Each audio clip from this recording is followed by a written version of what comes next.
The IDF Centurion Sho't was quite an interesting tank. Adapted from one of the most successful tanks in history, the Centurion Mark V was upgraded by the Israelis with a bigger gun, a new engine, and some light-up armoring. This was the Centurion Sho't, a predecessor to the super successful Sho't Cal. From what I've read about the tank and IDF color schemes, I believe the IDF 67 Sand Gray is going to be the way to go. So, without further ado, welcome to Scale Studio.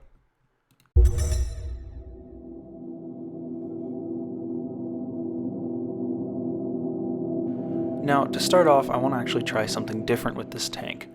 And to get a nice even base coat without having to prime it, since the primer hasn't really been working too well for me, I decided to paint the whole thing with Tamiya flat white. I think that all that needs to be said about priming is that you want to make sure that you get everything. And that makes priming actually probably one of the most time-consuming steps if you're just considering single coats of paint, because you're very careful about getting every single little area. Of course, white will show through on a darker color scheme, so choose your primer carefully. For this light color scheme, white is going to be fine. It's actually probably going to give it a bit of a faded look, which is what we're going for. After it's primed, you can actually see all the little dust fragments and stuff in it, and so you want to sand those out carefully with, I think this is 2000 grit sandpaper, just enough to remove the really large flakes, but not damage the paint scheme too much.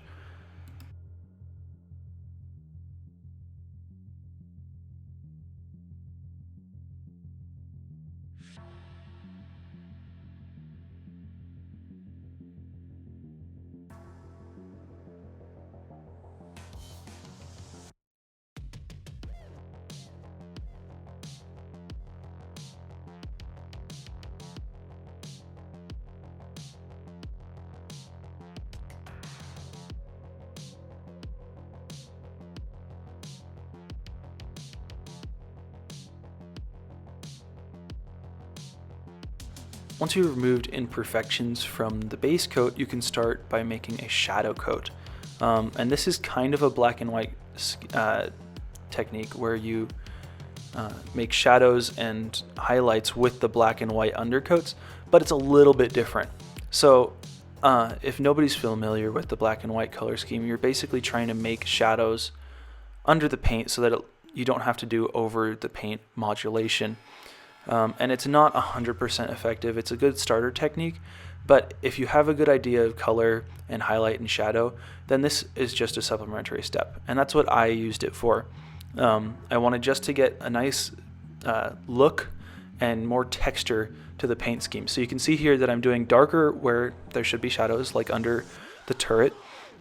But then as I fade it out, I'm going to make a mottled effect, and this is going to be kind of the distressing that we've been doing in previous videos and that Night Shift has been doing throughout his YouTube career. So as you can see, it becomes more and more mottled. It doesn't fade out a ton, but there's just little irregularities to it that's going to show through the paint and look really cool.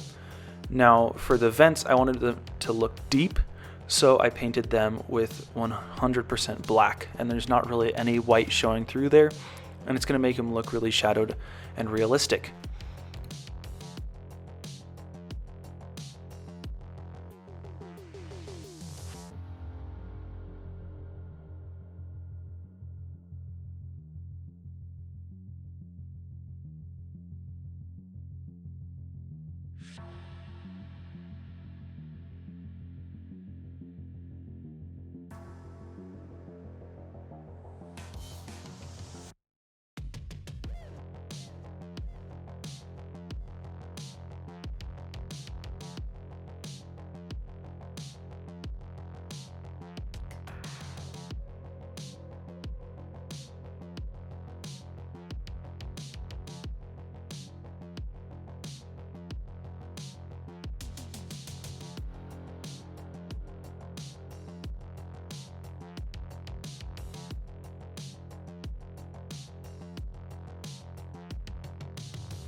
One thing you can think about is where you want highlights, and that's usually in the center panels. So for the single cast piece turret here, I want to have the panels be the flat areas. And so any area that has an angle on it or a certain edge, I want to actually put a black line on it. And as you can see, there's not a ton going on with it. It's just a black line, and that's going to make sort of a wear effect on the edges. And if you do this effect well enough, I think you can probably skip a lot of weathering and oil modulation. So this is definitely something I want to keep doing. But as you can see, after most of the edges are done, I'm going to do shadows and corners, and then go in and do the same mottled effect as before.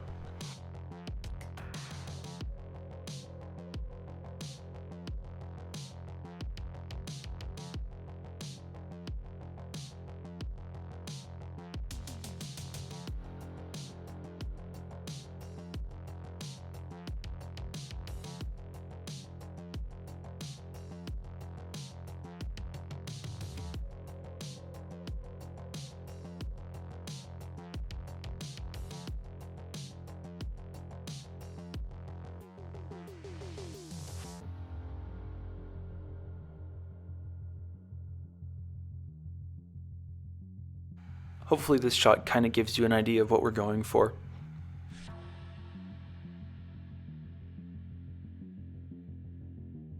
Now, once the base coat is done, we can start work on the actual paint job.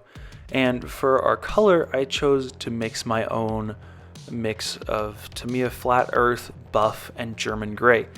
And basically what you're going for is just kind of an overexposed, not very rich brown. And for me, that looks a lot like a overexposed flat earth. That's why we put the gray in it.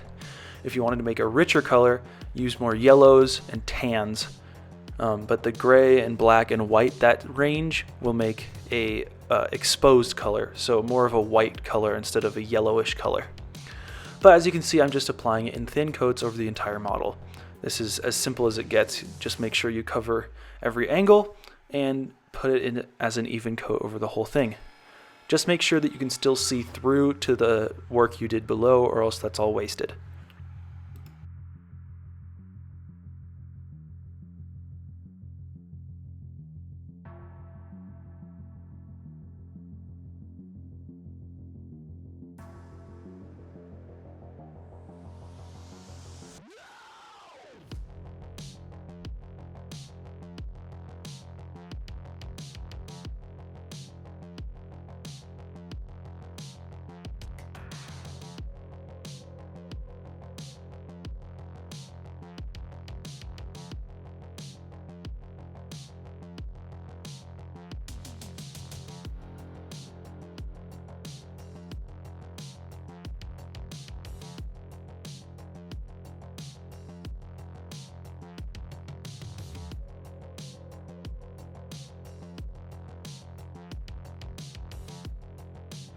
Now, I've seen paint jobs where people choose to do a bit of more of a green instead of a brown, and that's a matter of personal preference, but from the reference material I have seen, the Israelis at that time chose to do a bit more of a buff look to their tanks. Now they have a darkish bronze green, but before Merkava and Magak and all of those tanks, it was this brownish color. So some wargaming sites and stuff like that for Flames of War will say to do it in a green. They're unfortunately, I believe, wrong. And of course, you guys can do whatever you want with your tanks, but from what I've seen, this is the way to do this era of Israeli tank.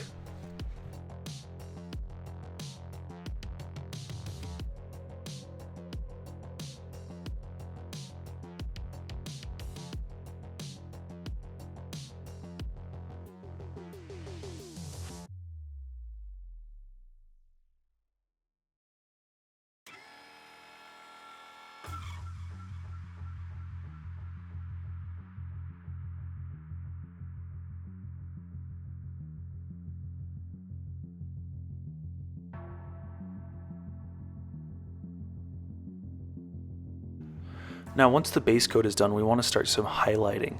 And so all I did to start to make the highlighting paint is add just a little bit more buff to the mix, because I don't want to overexpose the paint and turn it white yet. That'll be in the future, but right now I want to make a smooth looking highlight. So basically what I'm doing is I'm focusing the highlight color around top edges, and sometimes I'm just using it to discolor some parts from the others to add some interest. But most of the time, as you can see for the front plate, I focused the highlighting color around the top of it and then blended it down. On these side stowage bins, I'm putting more highlight on the inside edge than on the outside edge, just to make it look a bit more interesting and contrast with the lid themselves. But otherwise, I'm just trying to get some highlights and make the tank look more interesting. So the highest points should have more highlight, smaller parts should have more highlight, and then pieces that you want to visually define from others should also have a little bit of highlight. If you want to be more exact, use a note card to get a really strong demarcation. This actually looks really amazing if done correctly. As you can see, I was actually spraying a little bit of buff there, and so I had to come back and recolor it. But along this top plate here, you can really see what I'm going for, where there's just a little bit of a highlight, and it's a really strong edge, and it marks that edge from any others. So this is a really easy technique to get some visual interest to your models as well. I tried to do it on most of the flat edges just because of how interesting it made the tank look. Around the top of this stowage holder thing as well, which is rubber, so that's going to be interesting to chip. I'm actually going to do the same thing where I highlighted the top edge of that little square area. So it's a matter of personal preference, but you'll get a kind of idea of what you want to see as you work.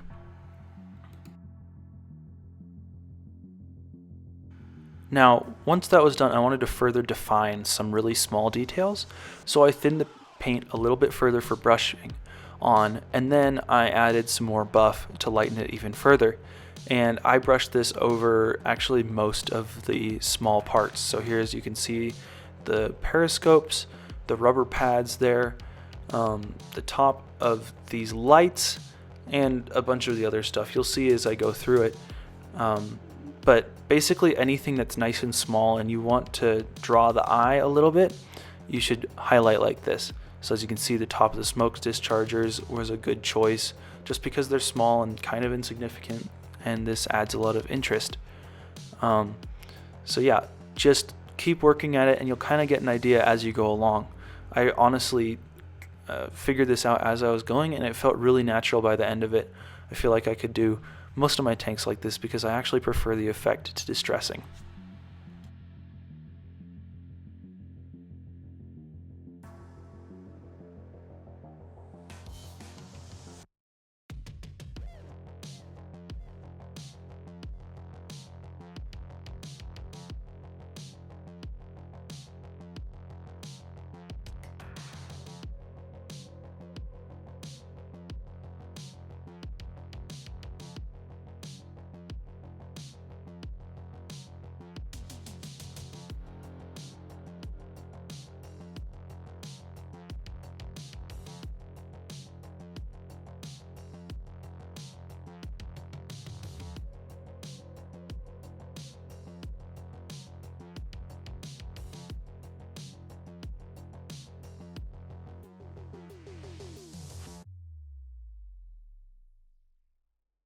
Now, once you're done with the highlights and you're happy with it, go ahead and varnish the model in satin varnish. Satin looks much better than a gloss varnish. It looks less toy-like. It looks quite realistic actually, because that's kind of the color that most tanks are painted in real life. And then it looks better than matte varnish because you can actually blend oil paints and work with washes a lot easier with a smooth surface like the satin varnish creates. I really like using VMS varnish because it's super easy to apply. All you have to do is basically kind of flood the surface. I'm not paid by them to say this, but you should really actually get a bottle of it. So that's actually a great product that I recommend 100%.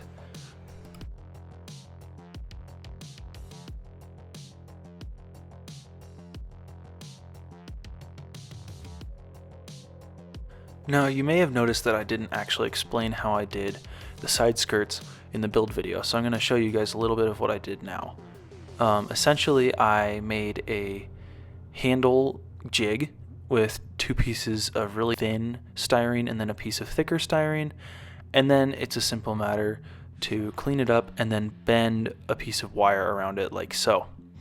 After that, I've cut off the ends and then flattened them with a pair of pliers.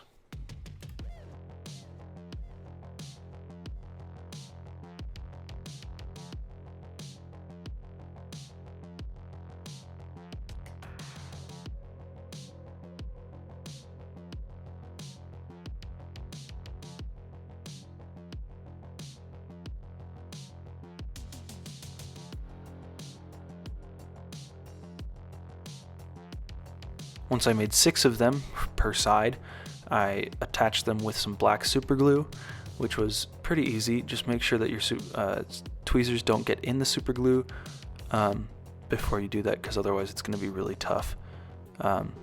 So once it's positioned, I cleaned it up with some debonder, and that was that.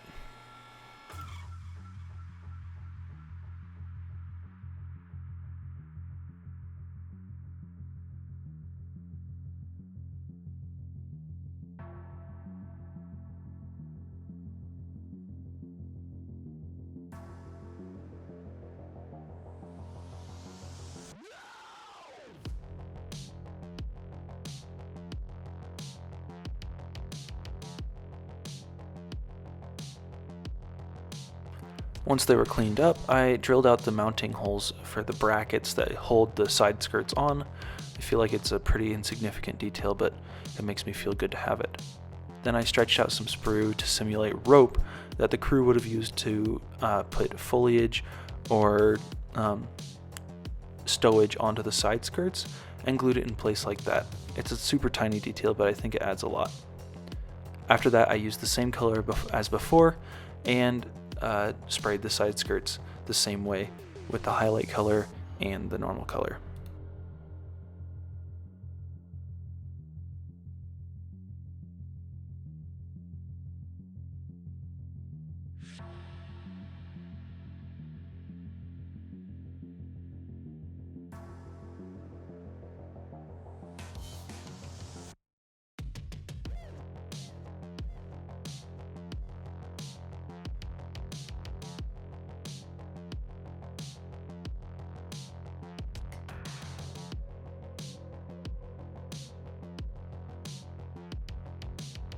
So with the side skirts done, I painted the road wheels and drive sprockets with the same color. Super easy. I put them on a toothpick and then just spun them around as I painted it. Actually, I'm really happy with the way this turned out because it was a lot easier than previous techniques I used where I was just holding the road wheels. It was super easy to spray them, and then I was able to paint them pretty soon afterwards with a darkish gray color. Not super dark, but dark enough so that you can tell it's actually rubber.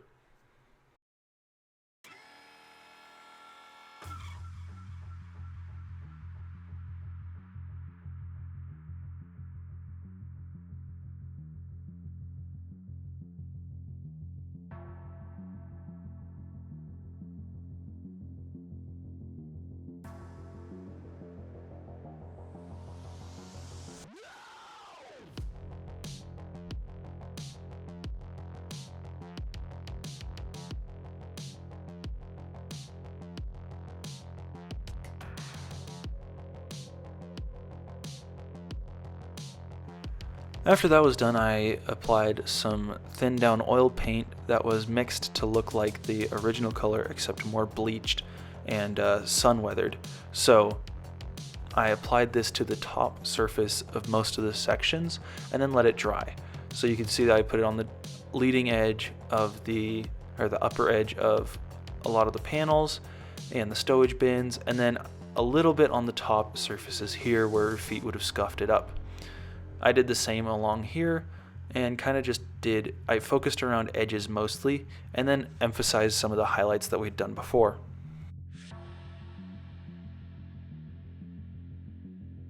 The trick with this effect is to keep the paint really thin so it's easy to blend once it dries.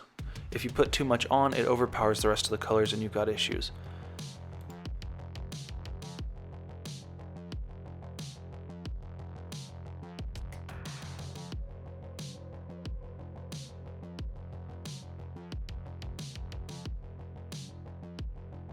I also use this as a contrast and make some of the pieces look different.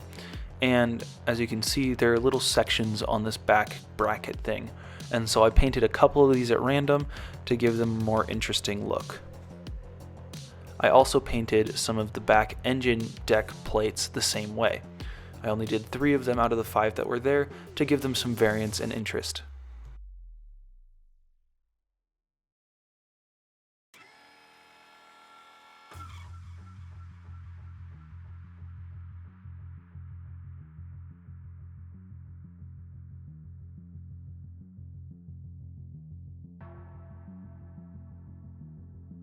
After that, I tried to get some deep tones on the bottom of certain plates, but it wasn't blending well once it dried, so that was kind of scrapped.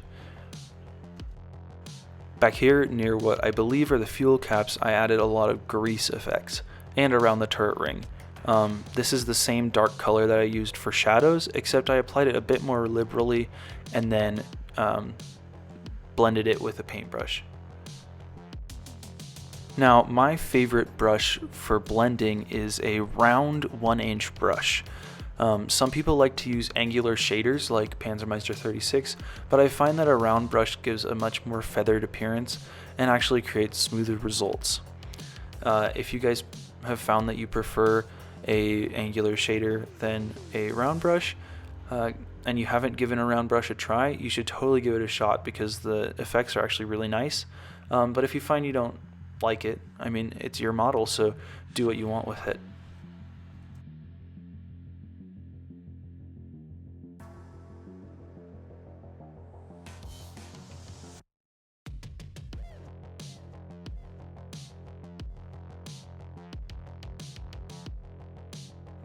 Now, I actually decided that while I have the oil paint out, to try some rain streaking on the side skirts and then also some dust effects on the turret.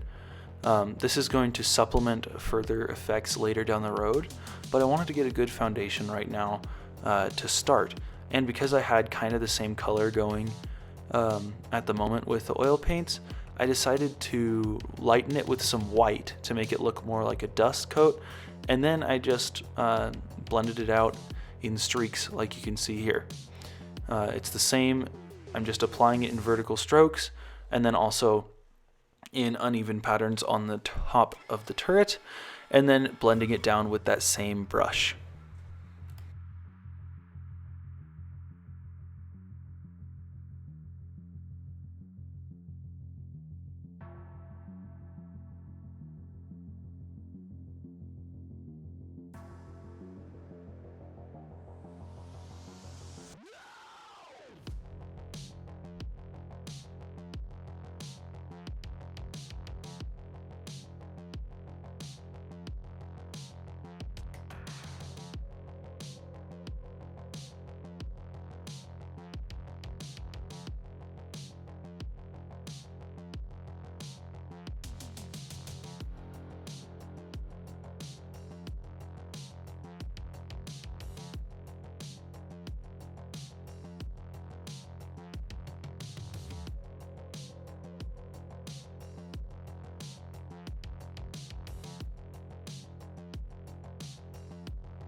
Now, once all those effects were done, I decided to put on a wash. And I used a custom mix that I made that is a dark brown wash. It's oil paint, but I put it in a Tamiya bottle, which has the applicator, and it stays mixed so I can just shake it up and have it ready whenever I need it. I also did this with a rust effect that I made. It's really nice to be able to actually just take it out without having to pay the amount of money that Ammo, MIG, or Wilder usually charges for a similar mix.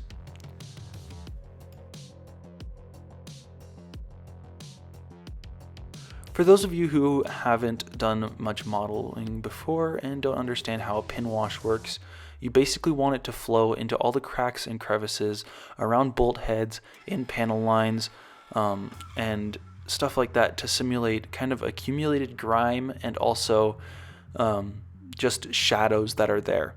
That's why we did so much shading behind the turret by the fuel tanks there. That's why we did highlighting in other places. It's to add contrast and add interest. Now, cleaning it up, you're always going to have to clean it up no matter what. If you have a big area that needs to be cleaned, use a Q-tip. This is the easiest way to do that. And if you have a paintbrush, then you should use that for finer applications.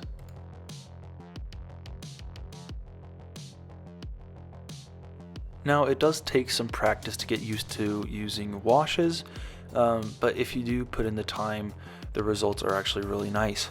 Make sure that you don't take away all of the wash and only remove the stuff that doesn't look good.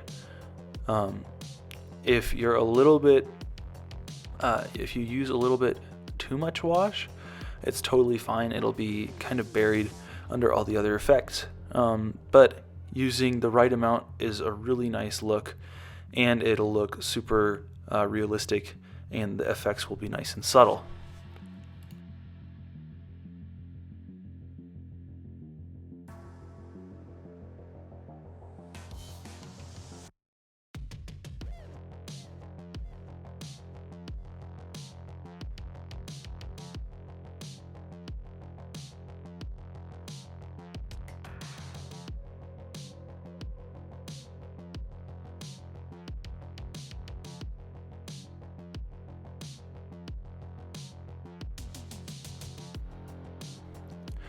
Now, to make sure there are no excess tide marks or stains that you don't want, you can always blend out the effect with a round brush like here.